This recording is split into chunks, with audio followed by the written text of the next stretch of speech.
Well, we believe, in what the UN stands for. We believe in the noble principles enshrined in the Charter of the UN, especially principles like the right of self-determination, the inadmissibility of the acquisition of land, or threat of using force to illegally annex land of others, and also international law generally. Dr. Riyad Mansour is the permanent representative of the State of Palestine to the United Nations and one of the most prominent Palestinian diplomatic voices on the international stage. For decades, Mansour has carried the Palestinian cause into the halls of the United Nations, advocating for justice, accountability, and the protection of Palestinian rights under international law. Great honor to have you on the program, Dr. Riyad. Well, thank you for having me. Dr. Riyad, you're following up the situation in the occupied Palestinian territory and the escalation of the Israeli settlers against the Palestinian citizens in every village and town in the West Bank and Jerusalem. How do you pursue this file at the United Nations chambers, and if there are any concrete measures on the table in the offing? Thank you for asking me that question. In fact, regarding this escalation, particularly with regard to the attacks by the vicious settlers against our people in the occupied West Bank and their properties, we send letters to the Security Council with the details of such attacks, and also to the Secretary General and to the President of the General Assembly. And we asked them, the basis of international law, to intervene, to put an end to such attacks, and to keep the request of providing protection for our people in the occupied territories, since the occupying power, which is supposed to be providing protection for the civilian population, has abdicated its responsibility. Then we say that it is the duty of the international community to do so. In addition to that, just days ago, we had a meeting in the United Nations headed by the Secretary General of the UN for the re-election of the leadership of the Committee on the Exercise of the Inalienable Rights. And many spoke there, including the Secretary General, who gave a very powerful principled statement. Among other things, he mentioned the vicious attacks by the settlers against the Palestinian villagers and civilians, and urged the international community to do more in order to stop Israel from continuing this policy. So we do everything possible within the compound of the United Nations with all relevant powerful parties, Security Council, and we spoke last week in the open debate there, and we referred to these issues clearly and in details. The Secretary General, the General Assembly, and also the documentation through the regular letters that we send to them to become a part of the official documents of the United Nations available to all nations. Yes, Dr. Riyad, now here we are talking about the physical violence by the Israeli settlers against the Palestinian citizens, but at the same time, the Israeli occupation government escalation of settlement building, they just announced the project of constructing colonial roads connecting the Israeli colonies in the area of Jerusalem with the colonies in the area of the Jordan Valley, which means confiscation of 3% of the whole area of the West Bank just for colonial roads.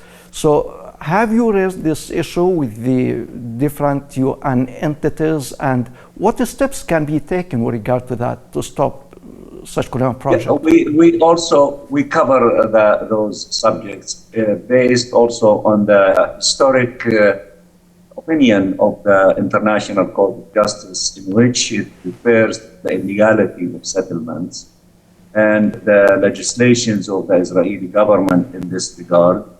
and demanding from Israel, to stop these illegal activities. And in fact, the court, among other things, requested that settlements to be dismantled and settlers to be removed from the occupied territory back to where they came from, since they constitute a flagrant violation of international law. So we raise these things, and we reflect these things also in the annual resolutions that we adopt. And we demand not only from the UN and its institutions to act against these illegal activities, but we also ask countries in their national capacity, what's known as the third parties, to act in honoring and respecting the ruling of the ICJ regarding settlements, and to deal with the settlements and settlers and officials who are engaging in these illegal activities with measures to be taken against them as tools force them to abandon these illegal measures and to honor and respect the ruling of the ICJ. Yeah. Now, the Israeli colonial project in the occupied Palestinian territories take many forms, and just yesterday the Israeli media released that the government of the occupation decided to start registering the land in the area of Jerusalem within the Israeli offices of land registry. It is like a step viewed by all to deny the Palestinian citizens of Jerusalem the right to their property and to their ownership. So how do you see such policy, and what other legal avenues exist that the Palestinians can recourse to? Well, again, all these things are illegal. We emphasize all the time that Israel has no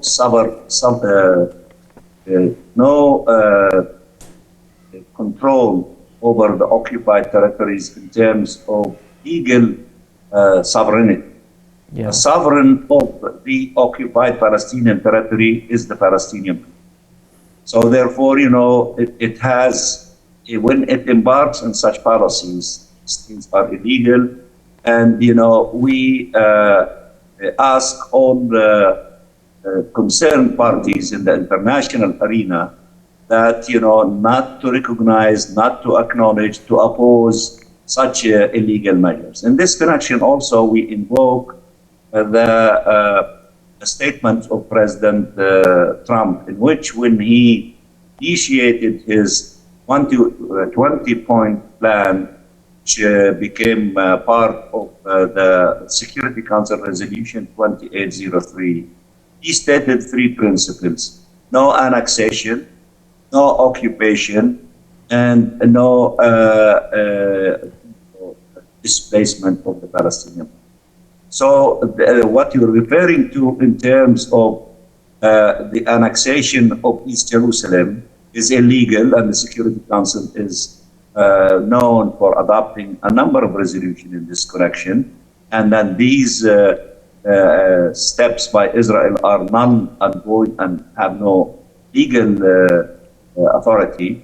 We are always adding to the discourse, including to our statements in the Security Council and in the UN system as a whole, the three principles that President Trump reflected in his 20-point plan, and that these points need to be enforced and implemented and to stop Israel from violating. Yeah, and Dr. Riyad, we stay in occupied Jerusalem, but a different chapter. Here, the UNRWA situation, as Israel has not only politically targeted UNRWA and bombarded its buildings in Gaza and in other areas of the occupied territory, but it went further than that, and the Israeli Minister of Energy himself went to Jerusalem and cut off water supplies to UNRWA offices. What does this action mean for the United Nations authority and neutrality, and what is the Palestinian mission response to that? Well, also we raised that, very powerfully, and we pushed in the Security Council and with the SG and other components of the UN in this regard, along with that we are part of a 120 coalition government. It's the coalition to defend UNRWA and on the basis of its mandate, stemming from the General Assembly, to continue functioning without interference and without obstacles put in its way from the Israeli occupying authority. We also expressed our, support and appreciation and gratitude to SG, in which he said, among other things, that these activities by Israel, particularly in as it relates to the headquarters of UNRWA in East Jerusalem and cutting off electricity and water from its facilities in that area, that it would bring into attention the violation of the National Convention that regulates the relationship between the United Nations and all member states, in which the law stipulates that work of the United Nations and its facilities and getting visas and everything related to facilitating its work to carry its mandate based on decisions by the General Assembly and the Security Council should be respected in all the time under all the conditions. So therefore, the SG invoked in a letter that he sent to members of the Security Council and to the General Assembly that this would bring in the violation of Israel commitment and obligation under that convention, and he alluded to the possibility of seeking remedies from the legal system. In this case, the International Court of Justice. We follow that very closely with him, with our admiration and gratitude for his courage, principled position for defending the rights of the United Nations and its agencies, including UNRWA, in being able to carry out their mandates without any obstacles from any country, including, in this case, Israel occupying. Yeah. Dr. Riyad, the situation of the Palestinian people in Gaza is unbearable and it's aggravating by day. And Israel is targeting all humanitarian organizations working there. And it is stated like 37 of these organizations, international and local, to stop their work in the Gaza Strip. And the last one suffered from this decision was Medicine Sans Frontiers, Doctors Without Borders. So how do you see the future of the work of the international and local humanitarian organizations, mainly in Gaza?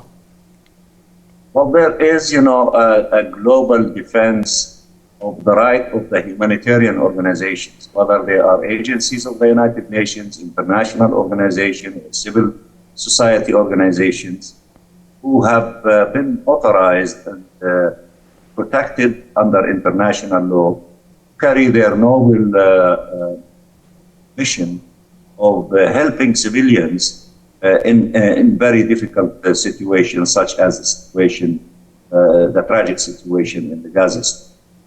In this regard, I met just during the last days the number of leaders of these organizations who have award the food program, the administrator of the UNDP, which are organizations, and also, of course, we are in continuous communication and meetings with the leadership of UNRWA. Now, all these organizations and many others are involved in their humanitarian mission and help to the Palestinian people in Gaza Strip, especially during this very difficult time of the winter and the urgency of having large number of temporary, housing, but of durable material, so that the people can survive the cruelty and difficulty of winter.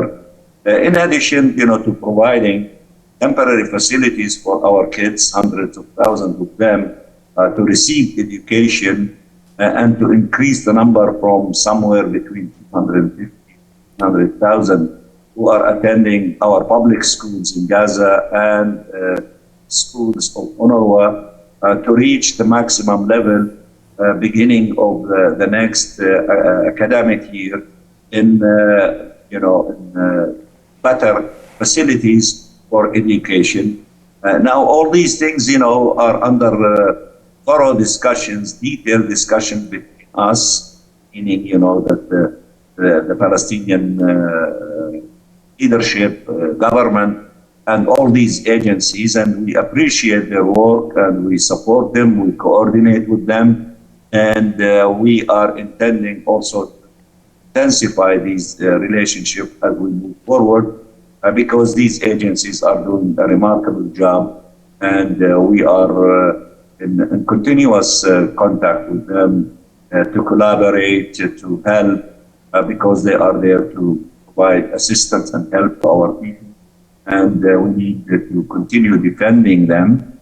Of course, some, especially UNRWA, which is under massive pressure from the Israeli side not to allow it to carry its mandate in Gaza Strip, they are putting in place creative ways to continue carrying their mandate under the very difficult conditions. And we and our people are improvising and being creative in opening the way for them to continue carrying their noble cause of providing assistance. Yeah. And my final question to you, Dr. Riyad, the law without justice is hollow.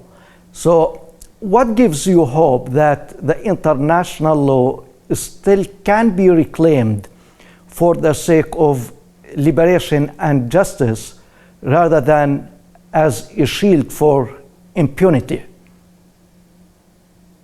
Well, we believe, in what the UN stands for. We believe in the noble principles enshrined in the Charter of the UN, especially principles like the right of self-determination, the inadmissibility of the acquisition of land or threat of using force to illegally annex the land of others, and also international law generally. And we are not alone in this regard, that there's massive support for these principles in the United Nations by almost the entire membership of the United Nations. The few who are violating this international law are isolated, and they are doing it, with impunity. But we have to stay the course, and we have to be creative, as we did when we went to the ICJ and had that historic opinion by the International Court of Justice, and by other creativities. We succeeded with many others in the continuation of the work of the Global Alliance on Institution and the international conference, in line with what was requested by the ICJ in the General Assembly, was culminated in a summit on 22nd of September, in which the Declaration of New York was adopted, that contains all of the detailed, minute elements of a just solution to the question of Palestine, based on ending the occupation and the independence of the State of Palestine, with East Jerusalem as its capital, and the attainment of all of the elements of the inalienable rights of the Palestinian, including self-determination, statehood, and the right of the refugees. So all these things, we are staying the course. The Secretary General is very brave and principled fighters for all these principles and the rights of the Palestinian people, and fighting against impunity and illegal measures and annexation and illegal settlements, and all of the details of the violations of Israel to international law. So we have to stay the course. We all need to do what we need to do from our, position. Each and every one of us continue working for the just cause of the Palestinian people until it happens. And it will happen. We hope so. Dr. Riyad Mansour, Permanent Representative of the State of Palestine to the United Nations. Thank you very much. Thank you. Thank you for having me. Thank you. You're welcome. And ladies and gentlemen, thank you very much for watching. And from you, Saman Azal, have a nice time.